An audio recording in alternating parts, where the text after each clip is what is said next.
Considering the talent that's in the movie, how much, or did you have any dealings with any of the wrestling companies today? WWE, AEW, TNA? That pretty much covers it in America. I'm sure New Japan stayed out of it, but did you have any dealings with the different wrestling companies? So I started with Billy Corgan for NWA because Camille was still under contract with. Well, actually, no, I didn't. Okay. You know what? It. The movie comes out in a matter of weeks. Tell a story, baby. Tell a story. Yeah. I mean, so here's the reality, guys. I'm going to break it here first. And I just, all I ask is all you cult of Cornette, cornballs, or whatever the lingo is, you marvelous marks of mayhem, show the world opening weekend. Be part of the conversation. Love it or hate it. Just talk about it. And go support an independent film that not only is it about an underdog woman, but it was an underdog production. Every which way, there were roadblocks. There was, and I'll lead that into the WWE of it all. So when we send out the breakdown for cast to the industry, which is basically there's a go movie, a go picture, which means this movie is getting made. They're starting to cast. It's no longer a pitch. It's not, trying to be put together. They're casting, they're going. It's called a go movie. We put out the breakdown so all the agents and managers go, oh, look, they're trying to fill this role and that role. And two of those roles, we had already had Emily, but two of those roles were June Byers and Claire Mortensen. So my agent at CAA gets hit up and says, hey, the WWE reached out. They're interested in talking about the movie and getting some of their talent in it. And I purposely never went to the WWE for casting because I just know all of the yellow tape and red tape to get any of their talent. So I just didn't even want to open up Pandora's box. But they say, no, go take the meeting with them. It was the head of scripted entertainment there, or scripted film and television, who is no longer there after the TKO deal, but he was there for many years, lovely guy. And he goes, we love the script. I want you to meet with two other execs. I go out to Century City. I meet with these two other gentlemen, lovely guys. All these people were great. We love the script. We want to support. Will you meet? We're going to send it to Charlotte Flair and Liv Morgan. And will you do Zooms with them? I go, of course. They're two of the best in the world right now. I would love to. Nothing but love and grace and respect to Charlotte and Liv. I get on Zooms, each one of them separately, and I have now gone, you know what? Maybe I will cast some WWE stars. I've always wanted those two roles to be real wrestlers just because the amount of stunts that are going to happen, that I wanted Clara and June to be people that could do their own stunts and that knew the art of pro wrestling. So they were always going to be stunt casted, no pun intended, but I wanted to make sure that they were the right people to play those roles.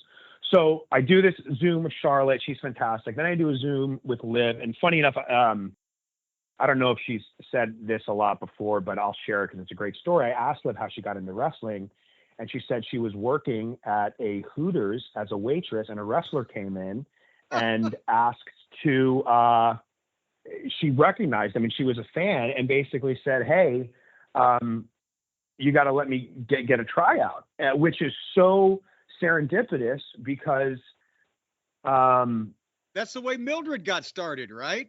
That's it. I go, holy shit, this is literally our story. Now, I don't know if she wants to share. I mean, maybe you edit out the Hooters. I don't know if she cares about that, but she was a waitress and a wrestler comes in. I know who the wrestler was. Again, I don't know if she wants it public because I don't want to disrespect anybody. But anyway, that's the heart of the story. She was a waitress. A wrestler comes in, give me a tryout, just like Mildred's story. And then Charlotte had just so responded to the screenplay. She's like, this is so real. This is how it is. And so we casted both of them. Charlotte comes out to Louisville and she's training with us. She's already been, sized with wardrobe. She's at OVW. She's training Emily. She was so amazing. She's just so committed, so excited. And I'm thrilled because I'm like, wow, Charlotte Flair is going to be our main villain. And she's just, one of the best in the world, one of the best of all time. And then days before we start shooting, not even weeks, literally days, less than a week. My producers can't get the paperwork signed from WWE, and we're still waiting for Liv to arrive, but Charlotte's already there. And then all of a sudden becomes this game of ambiguity where, oh, she's being pulled. What do you mean? Well, they won't let her sign. And I'm like, well, who's saying that? You guys are the ones that pitched me to cast them. And I keep asking, the people at WWE in the film department, and, the cut to the chase, no one can give me a very clear, honest answer other than they believe it came from the very top, which would have been Vince at the time, and that he was mad about another wrestler who I believe maybe this was Seth Rollins shooting Captain America, which unfortunately I think his scenes got cut anyway, but he was mad that some of their talent wasn't shooting all their TV episodes because they were out doing movies. And he was like, if it's an independent film, we're not messing with it. And the punchline was they pulled Charlotte out of it because it was an indie film and they didn't want her, I don't know if it was wasting her time or jeopardizing her time or her storyline. I don't know what it was. I thought it was some old beef with Mildred Burke and Vince or Vince Sr. I couldn't figure it out because like, why would they do this to us? Oh, Vince Sr. and Mildred Burke, they patched that up back in 1946. No, so basically they come to you and they say, we'd like you to book these two young ladies to be in the movie, and you bring Charlotte to Louisville, wardrobe her, put her up, train her, she's excited about it, and then they say, never mind, we changed our minds, she can't do it. Yeah, and by the way, we have all these great videos, which I mean, I guess unless Hunter, if you're out there, or Nick Khan, if somebody wants to call me and tell me what's up, but like we'll probably just put them out there because they're great footage of Charlotte, training Emily and how much the movie means to her and how excited. And the whole thing's just sad and tragic in the sense that they pulled her and it was so elusive and just, and again, I'm not trying to sit here and shame the WWE. I love the company. It's a huge reason why this movie got made in the sense that it inspired me as a kid growing up and watching it. But like the whole way it was handled was fucked up. And then, by the way, here's part 2 to this story. So then TKO, right? They sell. Then we start getting good feedback in the film festival circuit. Then a guy from TKO, who's like, somewhat newer there, but really lovely guy, digital sponsorships, brand partnerships. They approach us, hey, we want to help promote this movie. We want to get involved. I go, you really? And by the way, I have whatever the kids call it. I have the receipts. I have all the emails, phone calls, texts. Now they're coming to us again. Hey, we want to do this. We want to do that. I go, great. I would love to have WWE help promote this. You guys have the target audience. Can we do something in between Royal Rumble and WrestleMania when it's coming out? I can get some of the P&A money, which is, the promotional marketing advertising dollars to promote a theatrical release. I go, we'll pay you what you're asking to help promote this. Great. This is going to be great. All right. We have this whole thing coming together. I'm going to go get the long form. 2 days go by. Guy didn't call me back. I go, fuck, this is the first time I've never had someone want to take my money. Why isn't this guy calling me? 2 more days go by. Hey, I'm really embarrassed. I don't know what to say. When this went up to the top, they said, oh, yeah, we can't be involved in that movie. I go, they we literally want to take you again. Yeah, this is post TKO. So the first time the casting was pre TKO. Second time post TKO. They come to me again.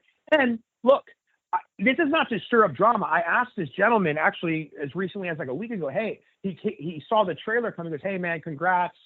I'm really rooting for you. I'm sorry we didn't get to help you with it. I go, dude, totally get it. Thank you for reaching out. It means a lot. I hope we work on another project. By the way, I'm going to have to start doing press for the film. And this is going to get brought up because everyone knows Charlotte and Liv were originally cast in it because, 100 news sites ran that story when it was happening.